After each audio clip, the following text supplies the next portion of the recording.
Our guest today on Caribbeana is singer, songbird, you call her, Vaughnette Bigford. She is from Trinidad and she is a jazz entertainer. Welcome to our program, Vaughnette. Thank you so much. Thank you for having me. It's an honor. Yes, it's good, man. It's good seeing you, man. I understand you've just returned from St. Lucia Jazz Festival. How was Yeah, that? yeah. I came back last night. It was a wonderful experience all around. The performance of itself was, I thought I was very comfortable. I was happy with what we presented. It was very well received. And the festival in general was so very well done. I'd say St. Lucia is a very well-oiled machine. They've been Yeah, doing this in excess of 20 years, so they know exactly, right, exactly what they need to do to have a successful festival. right. So And it was wonderful. yeah, and they have top men like Boo Hinkson and all those guys Oh my still gosh. Well, there. Boo is my whole partner too. So, Boo, I tell people, Boo, I think Boo is other than whoever the prime minister is, Boo is probably the most popular solution. You can't walk down the road with Boo at all. Yeah. All right, Vaughnette, tell people who is Vaughnette Bigford. We have had you on before, but I mean, they've forgotten. Tell them who you are. Um, I tell people that I'm a musician. I'm the quintessential Caribbean woman, I say. I'm a Trinbagonian. I'm a Afro-Caribbean Trinbagonian entertainer. Yes. Uh, Mother, wife, friend, everything else will be talking social. But Right. generally, I like to see and call myself a messenger. I think I'm a messenger and I bring messages through song, through the medium of song. Right. Right. And that's it, generally trying to represent who I am as a human being as much as possible whenever I get out there. So primarily, I'm a musician. I used to say I sing jazz, but these days I sing almost anything, including jazz. I sing Right. whatever I feel. I Right. think Right. I'm entitled to now. Right. So. Right. Right. Right. Right. Right. People, so many people love you. They describe you as a wonderful songstress, who magically emphasizes people when you sing. But how did you get to this point? It must have taken a lot of practice, trials, and so forth. I tell people that it's extremely challenging to be a musician that does not play calypso and soca in Trinidad and Tobago. Because I mean, and I'm not knocking it or anything because that's who we are. We are Right. Trinbagonians. That's where we come from. Everything that we do, that's the foundation. The foundation is Afro and other influences, but Carnival is our thing. That's our Right. festival. So Calypso and Soca is part of who I am. But it's challenging to be able to find yourself and find a space in a country where we're defined so clearly by soca and calypso. But I also always knew that soca and calypso was not my experience. I was raised by Christian grandparents who Yes. didn't really um um have us partake in the ritual of carnival. So carnival is Right. something that's very, very new to me. Right. And and we played a lot. So my grandfather would play Kitchener and Sparrow. So he loved Kitchener and Sparrow. He Right. would play a little Shadow because Shadow was my grandmother's nephew. Right. And the rest of it was Jimmy Swaggart, Basilia. It was gospel. And and and the songbook. So he liked Lena Horne, Sarah Yes. Vaughan, Billie Yes. Holiday. Yes. He stuff like that played in the house. Right. So that when I mean, even as a teenager, you kind of rebel against that because it's like, why am I listening to this music? Right. But when I always knew that I was an entertainer. I started singing. I actually started singing calypso from the age of 7 all through school. But when I tried to find my voice as a professional, it led me straight back to the music that I was internalizing as a child and as a teenager, the Right. songbook type stuff. So I Right. liked Ella Fitzgerald, and I realized that I really, really like jazz. Yes. And Yes. that's where I felt most comfortable. And I mean, that's strange for a Trinbagonian child, but Yeah. but so I made a decision to kind of pursue the music professionally. And it led me out of Trinidad to study for a bit in the States. I studied with some private tutors. I mean, I had mentors here as well. Yeah. Jessel Murray, who taught me, and looking at Ralph Davies and Right. looking at Ming and Theron and Right. Chantal Lessel and people who had been doing their stuff here, Clive Zander, Ron Right. Reed from Boston, all of these people who would have been playing jazz music in their very special way in Trinidad. Right. When I decided that I wanted to pursue it professionally, it led me out of Trinidad for a bit. I spent some time in New York, and then I spent some time in Boston trying to kind of hone my craft and train the voice and to try to present the thing the way it should be presented. Right. Right. And then I came back here in 2010 and just tried building my brand after that, really, Yeah. But you certainly have done it, as a songstress, do you find it a challenge to be at the forefront, to lead others, younger singers and so on? I've never found, listen, I tell people that I am most comfortable when I'm on stage. I absolutely, I've loved entertaining people since I was 7 years old. When I got on stage at 7 years old, Yeah. I realized that people were looking at me and I was able to entertain them. When I came off, I was like, I like this thing. Yes. So it is never, I mean, of course, being a band leader or being a mentor for others comes with its own challenges. Right. But those challenges for me are very manageable because I'm so comfortable on stage. Yes. I tell people that I'm a very honest artist.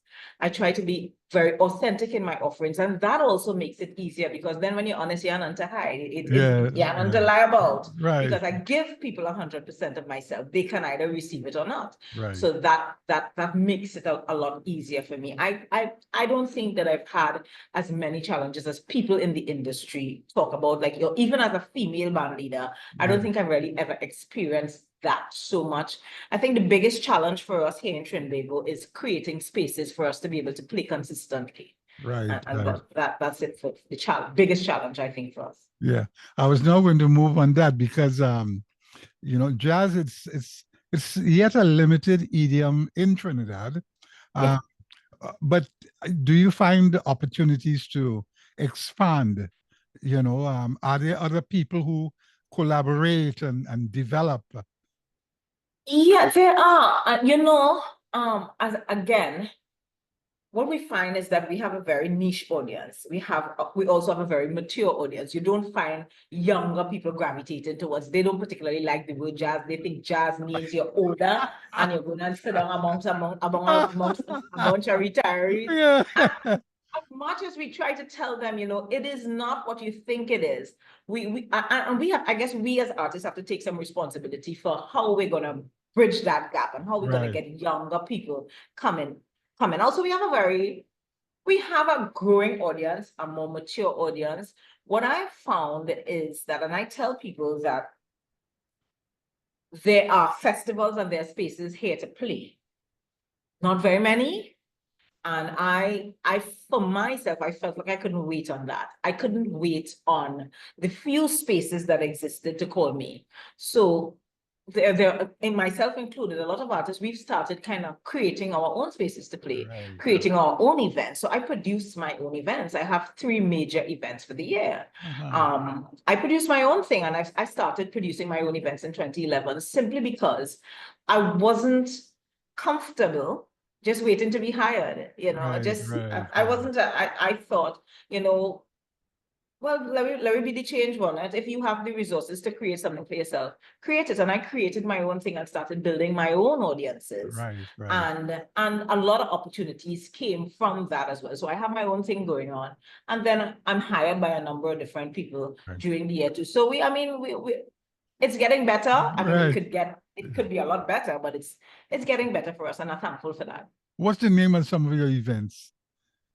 So I recently did soiree after the mass, and that soiree would have been right after Carnival, the Saturday after Carnival. So we captured some of the people who hadn't yet gone back. So they got a little bit of, so soiree was kind of like the opening of the jazz season for us here.